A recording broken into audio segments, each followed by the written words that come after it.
France-24. Китаю нравится ослабленная Россия, чтобы ее эксплуатировать. Россия, в значительной степени отрезанная от Европы после ее наступления на Украину, резко переориентировала свою экономику на Китай, рискуя оказаться в несбалансированных отношениях с Пекином и в позиции слабой стороны. Аналитики подчеркивают, что Российская Федерация стремится к равноправным отношениям с Китаем, но сам Пекин заинтересован в ослабленном партнере. За 3 недели до начала широкомасштабного вторжения Кремля в Украину Владимир Путин и Си Цзиньпин демонстрировали безграничное партнерство между Россией и Китаем. Посыл — это выступить противовесом Западу. С тех пор торговля между странами увеличилась, несмотря на международные санкции и уход многих иностранных компаний из России. Двусторонний товарооборот в прошлом году достиг $190 миллиардов, по данным китайской таможни, что является рекордом для стран. Доля юаня в валютах, используемых для российской внешней торговли, также резко возросла, увеличившись за год с 0,5% до 16%, что привело к впечатляющему снижению курса евро и доллара в российском экспорте до 48%. В энергетике Москва и Пекин также ускорили сближение.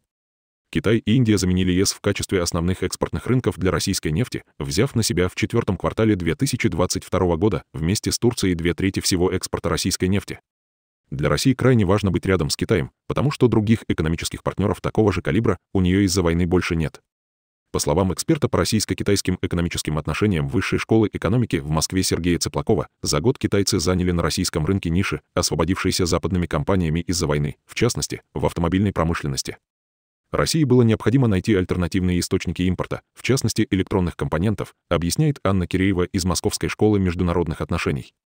Но на самом деле крупные китайские компании, хорошо интегрированные в западные рынки и глобальную финансовую систему, такие как Huawei или ZTE, предпочли приостановить свою деятельность в России, чтобы избежать возможных американских санкций. Итак, брак по расчету или прочный экономический союз. Путин хочет сбалансированных отношений с Китаем, как с близнецом, но это не так, заявил Тимоти Эш, аналитик Bloomberg. Стабильность российской экономики теперь зависит от Китая, который дает Пекину новый инструмент прямого влияния на Россию, отметил Тимур Умаров, специалист по китайско-российским отношениям фонда Карнеги. Однако это наблюдение оспаривается Кремлем. В этих отношениях нет ни лидера, ни ведомого, заверил в пятницу дипломатический советник Владимира Путина Юрий Ушаков, имея в виду двух партнеров, которые доверяют друг другу и во многом преследуют одни и те же цели. Однако для дальнейшего развития этого партнерства остается много логистических проблем. Железнодорожные пути на Дальнем Востоке России уже перегружены, объясняет Киреева. И их модернизация потребует времени.